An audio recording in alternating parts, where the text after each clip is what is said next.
Hi folks, this is Jay. Hope you're okay today. It's good to be with you.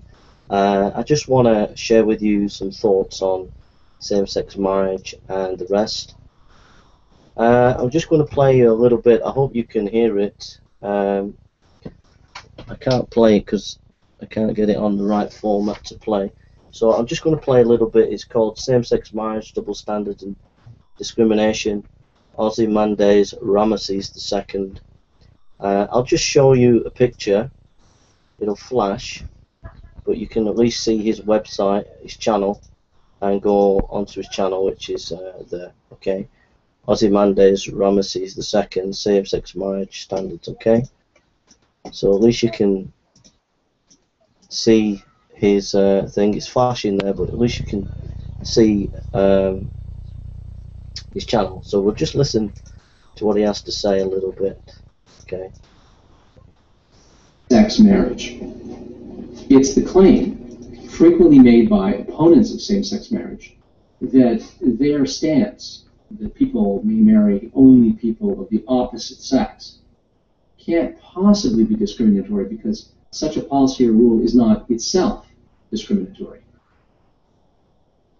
Everyone, so the argument goes, is subject to the same rules or the same policy when it comes to marriage. Namely, everyone is free to marry someone of the opposite sex. Everyone, provided they're all adults or consenting, etc.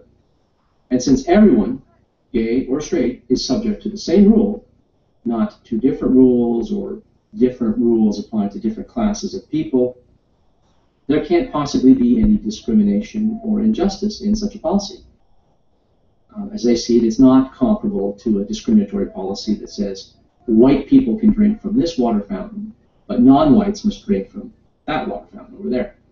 No one, they argue, is being singled out, picked out. No one's being discriminated against or even mentioned. Hence, there's no double standard.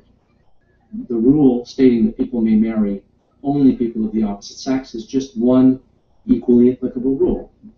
There's only one standard, one policy, same standard applied to all, and hence no discrimination, and hence no injustice.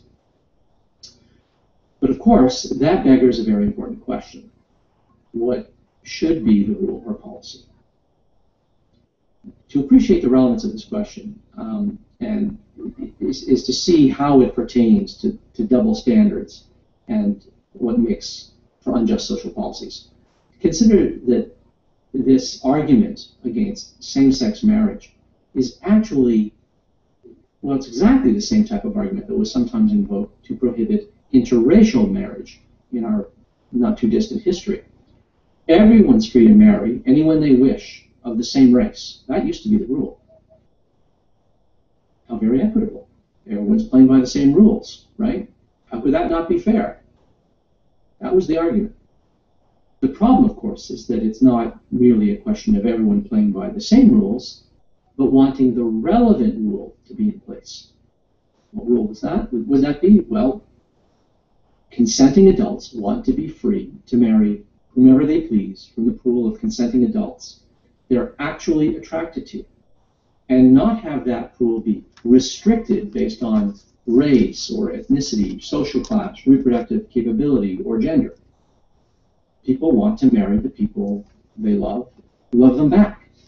They don't want the pool of potential marital partners to be composed solely of people they aren't attracted to. Now, the old racist rule that said everyone may marry anyone within their own race was perfectly fair in the non-relevant sense. That is, it was a rule that could be applied equally to all, and was. That didn't make it a fair rule. There are people who find people of other races and ethnicities more attractive than others, for instance.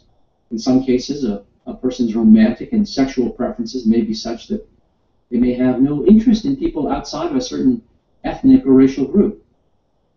To give you an example, when I was in university, I once had a friend, a straight friend, who was interested in Asian women only. He didn't find all Asian women attractive, of course, but he found Asian women so much more attractive in general that non-Asian women were simply of no interest to him sexually or romantically. He only was interested in and pursued Asian women.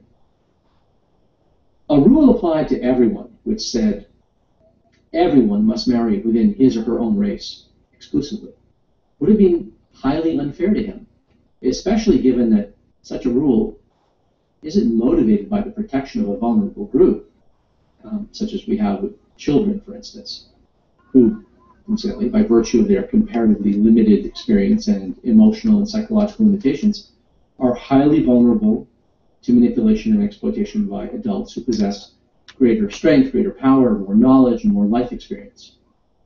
And while we're on the subject of children, or people who have significant cognitive impairments for that matter, we have another very good principal reason for prohibiting such marriages with them.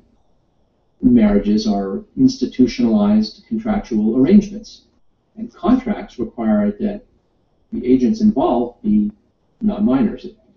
The children, you see, lack the cognitive and emotional maturity and life experience to enter into such serious contracts. And consent is relevant because a contract is only a contract, is only binding upon the agents who enter into it if they do so free of any manipulation, coercion, deception, or fraud. But we don't have comparable good arguments based on the protection of individuals or certain classes of people who are getting married when we're arguing against same-sex marriage. So analogies with marrying children are just not on. Returning to my college buddy, though. The fact that there aren't a lot of people like my college buddy with his uncommon psychosexual preferences for Asian women, and that this fact about his psychosexual makeup isn't visible to everyone just by looking at him, and it's not explicitly mentioned in a hypothetical rule prohibiting interracial marriage, doesn't mean that such a rule against interracial marriage would be fair or any less of an infringement upon his liberty. What would be the purpose of such a rule, except to prohibit him from marrying a consenting adult he can actually be attracted to, and to restrict him to a pool of women, however large, he finds himself unable to find sexually or romantically interesting? This argument that there's no injustice if there's no double standard is exactly what was argued in the case of anti-miscegenation laws, which made interracial marriage impermissible. You must marry only within your race. That was the rule. That wasn't a double standard either, because there was only one standard applied to everyone. But it was stupid. Okay, yeah, I put this challenge out to you, it's a Sunday afternoon, it's a lovely day, and this challenge goes out to you, sir. I've listened to your video twice. Aren't you making a logical fallacy? You're equating what happened about race relations and race marriage and saying because that was unjust at a certain period of history, therefore the same arguments that people are using today to prohibit same-sex marriage, they're the same kind of arguments that were used in the past, therefore prohibiting same-sex marriage is wrong. Correct me if I'm wrong, but isn't that a logical fallacy? Same-sex marriage and advocating same-sex marriage is not the same, on the same level as race relations. What you're doing is using an emotional argument. Everybody who is decent and fair-minded should recognize that racism is wrong, and what you're doing is, because people generally know that it's wrong, you're using a race argument and applying race to sexuality. And that's always been the gay rights philosophy. It's never been able to defend its position purely on its own terms. If you look at all the intellectuals that have spoken on gay rights over the last 30 years, they never defend gay rights independently from their own resources and own terms. They always attach it to race relations.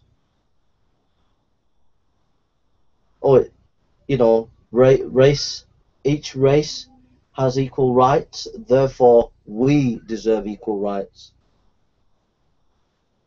So they're using the race issue, which is a powerful emotive issue in which the vast majority of people in America and the UK would say that discrimination against anybody, any colour, any creed, any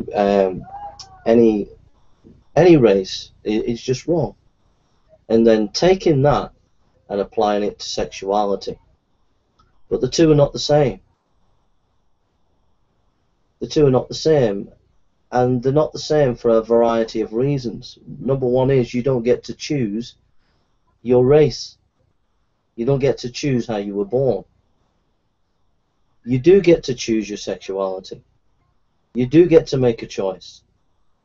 If you don't get to make a choice, then if you do engage, if you say that you don't get to make it, if you argue, Ozzy, or if any gay rights activist argues that it's not my choice, it's the way I'm born, then how can you enter into a legal contract of marriage? That's something of free choice.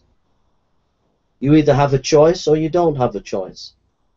So if you argue that you're born gay and that's the way it is, and that's the same as race relations, then how do you enter into a marriage when it's not free will? You have a choice, and at the end of the day, it's not the same to use, as the gay rights activists have done for the last 30 years, the gay issue and associate it with the race issue is a logical fallacy, and it's totally flawed intellectually. The reason why the gay rights movement has got away with it, and the reason why you're getting away with it, is because it's not on the basis of logic, it's not on the basis of evidence, it's not on the basis of politics, it's not on the basis of anything democratic, it's on the basis of existential dogma. That's what it's on the basis of. I'll prove to you, beyond a shadow of a doubt, Ozzy, that what you're saying is just existential dogma. It's existential dogma what the gay rights activists are advocating with same-sex marriage. And I'll prove it to you beyond a shadow of a doubt on a number of intellectual grounds. Number one, you've made this video and you come across as very intelligent, smart, and clever and all the rest of it. And many of these gay rights activists do get on in America and the UK, come across as very clever and smart and very reasonable. But you're asking us in America and the UK to accept gay marriage, same-sex marriage, whatever. On what basis? Was there a national vote in America, Ozzy? Was there a national vote on same-sex marriage? No. Was there a national vote in the UK for same-sex marriage? No. It was brought in underhanded politically in America, and it was brought in underhanded politically in the UK. Nobody had a right to vote on the issue. Nobody has voted nationally for same-sex marriage in America and same-sex marriage in the UK. Do you know what that's called, Ozzy? That's called dictatorship. That's called Stalinism. That's called fascism. That you've changed the whole society and culture without giving the nation of America and the nation of the UK a political vote. It was brought in by highly politicized gay rights groups in America and the UK who had a powerful gay lobby in America and a powerful gay lobby in the UK that were able to twist the arm of politicians because they're being twisted by pop stars and film stars and and all sorts of intellectuals that are into this. And they twisted the politicians' arms, and the politicians brought it in, but they didn't have a political mandate for it. Not in America, nor in the UK.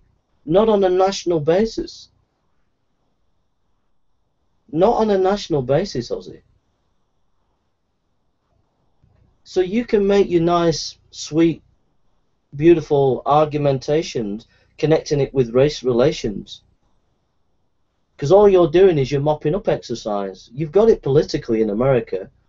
They've got it politically in the UK. It's a case of convincing the rest of the public that are not in step with your fascist agenda. And that's what it is. It's a fascist agenda.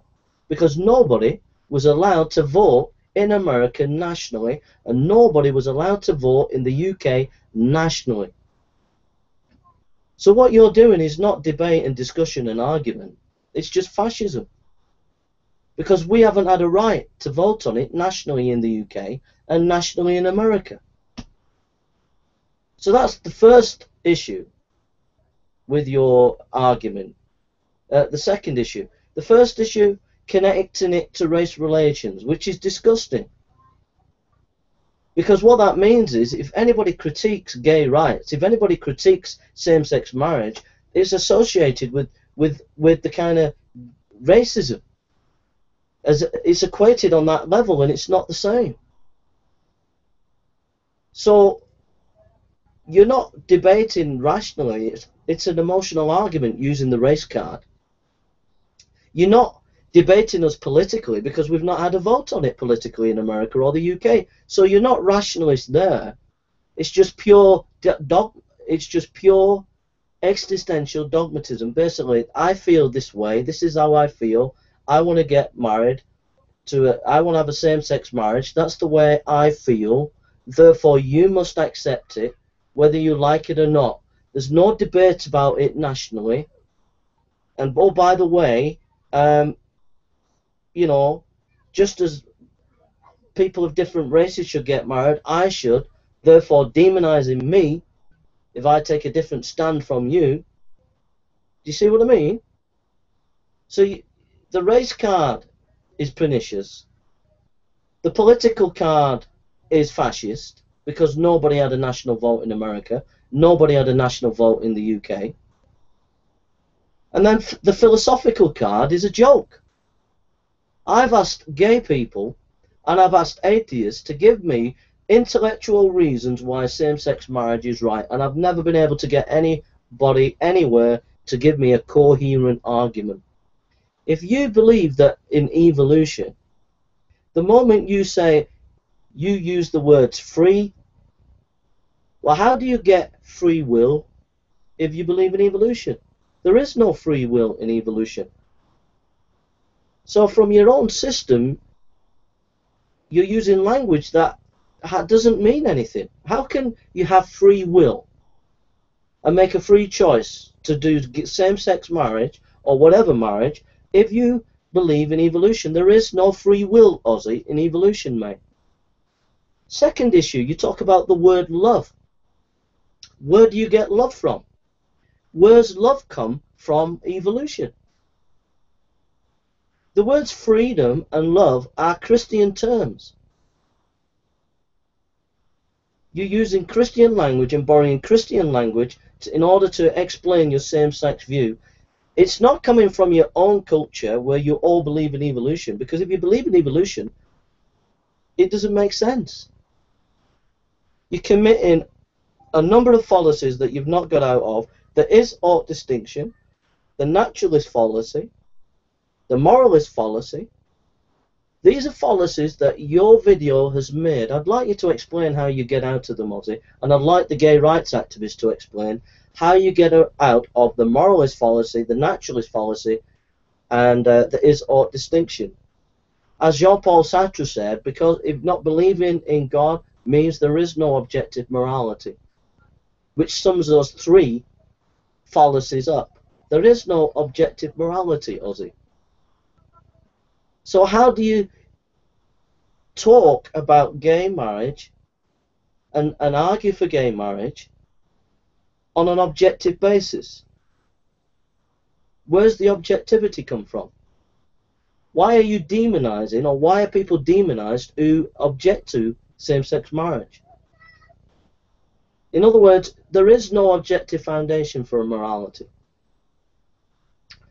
And once the boundaries have gone, the boundaries have gone. There is no end to where things can go in terms of, if there is no moral principle of objective moral standards, then you can end up doing anything, and that's what's happening. I take exception with the gay rights movement in America and the UK, because what they have done, and what the UK government have done, and what the American government have done, in their stupidity in not thinking through this issue, because no one had a right to vote nationally, no one had a right to vote nationally in America. What you have done is basically you have criminalized tens of millions of Christians and Muslims and religious people. You basically criminalized them in democratic society for a small minority, for a cultural elite moralist agenda that nobody had a right to vote on, nobody had a right to question, nobody had a right to debate about nationally. You basically took control, morally speaking, in America, without a national debate, without national vote, and imposed a new morality without anybody being able to question it and debate it. So basically, we're not living in a democracy. All you're doing is the mopping up exercise for fascist regime in America and a fascist regime in the UK. That anybody speaks out against gay rights is immediately demonized and put in prison, which is a disgrace. If a religious book, whatever religious book that is, and my book in the Bible says that it's wrong, Romans chapter 1 clearly states that it's wrong, then I have a religious freedom in a democratic society to be able to say that. I have the freedom to say that, I have the freedom to object, and I have the freedom to give my opinion without fear of intimidation and without being arrested. It is not a hate crime, it is a religious belief based on a Bible, and that is my view.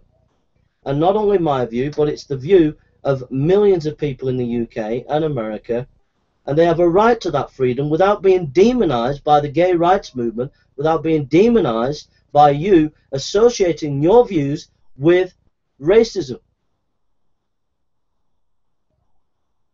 Because you can't defend your position on its own. You can't argue for gay rights without using the race issue. You can't defend the gay rights issue politically, nationally, for a national vote, because you didn't do it. You can't defend your gay rights position philosophically, because if you do, you would lose, because you can't get out of the naturalistic fallacy, the moralist fallacy, and the is-ought distinction, my friend. So all you're doing is producing a new morality based on existential dogma. This is the way we feel as gay people. We've got no intellectual grounds for it, and we've got no political mandate nationally, but this is the way we feel, and we will impose it on you, and we'll get it written in law, and if anybody disagrees with us, they'll go to prison for hate crimes. That is not democracy. That is existential dogma being imposed on other people. In the West, it used to be what you believed, what I believed, what I believed. You had a right to go and do your thing, I had a right to do my thing. You want to do your thing, you do it. I want to do my thing, I do it. That's what it used to be in the West 30, 40 years ago. But the gay rights activists don't want to leave it like that. They don't want to say, I'm gay, I'm happy, you're Christian, you're happy, you're a Muslim, you're happy, you're a Hindu, you're happy. They don't want to leave it like that. What they want to do is, I'm gay, and you as a Christian, you as a Muslim, you as a Hindu must agree with my position. So we'll get it in law, and if you dare say anything against us, you'll be locked up and imprisoned. Why? Because it's our right, and it's now in law. End of free speech for anybody who wants to speak against you. End of free speech. It's a minority view. It's a view that is a particular view. And if you want to do that, if you want to have same-sex marriage, then have your same-sex marriage in terms of a civil partnership. But if you want full-blown rights of marriage, then stop using the word marriage, because that's not your term as a Western culture. That's a Christian term. You don't have a right in the secular West to take Christian language and then put it onto gay rights movement and use that language. Marriage is not a secular idea. Okay? The word marriage is a Christian idea. It's from the Western Christian cultural tradition. If you want to do it in the West, secular, and have your own secular ideas and do your secular civil partnerships, then you have my blessing. Go and do it. Happy as Larry. You do what you want. But don't impose your new morality, your gay rights marriages, using Christian language to make a new conservatism that nobody had a debate about, that nobody had a national vote about, that nobody can philosophically debate, that you can't answer intellectually. There's no intellectual grounds whatsoever for what you're doing. It's just emotional dogmatism. But don't try and impose it on everybody else. And what you've done is you've criminalized millions and millions and millions of Christians, Jews, Muslims, Hindus, because of the stupidity of not thinking it through what you've done nationally in America and in the UK and in Europe. That's how dumb Obama has been, and that's how dumb Cameron has been. That's my view. The other thing as well, Ozzy, you've got the freedom to make your nice little videos, mate, but I've had a hound of militant atheists who've taken my freedom away. And that's the other hypocrisy of the atheist on YouTube. You've got the freedom to speak. I haven't got the freedom. I haven't got a channel anymore on atheism. And that's the new morality of today. Whether it be gay rights or whether it be new atheism, double hypocrisy. You've got free speech. I haven't got free speech. Anybody who speaks out is demonized, whether they speak out against atheism or whether they speak out about gay rights.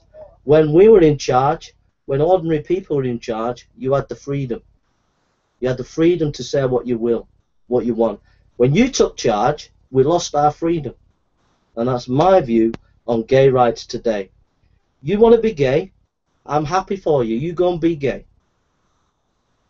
If you want to do gay civil partnerships, I'm happy for you. Go and do it. But you didn't win the battle politically. We never voted it nationally. So don't intimidate me as if I'm wrong because I disagree with you. And you can't win the battle intellectually because you've not given any arguments for your position. I've come in. So basically, that's what I think. We're not living in democracy anymore. We're living in a new morality that imposes itself, and it can't defend itself rationally in any shape or form. If you say anything, throw him in prison. Close his YouTube channel down. That's not democracy. I'd love to debate you, but Ozzy, your people took away my free speech, mate. I haven't got a channel on atheism anymore. That's your atheism for you, mate. I'd love to debate you gay rights people, but you can't debate because you're not taking the debate nationally. See what I mean? Not free. No freedom in our countries anymore.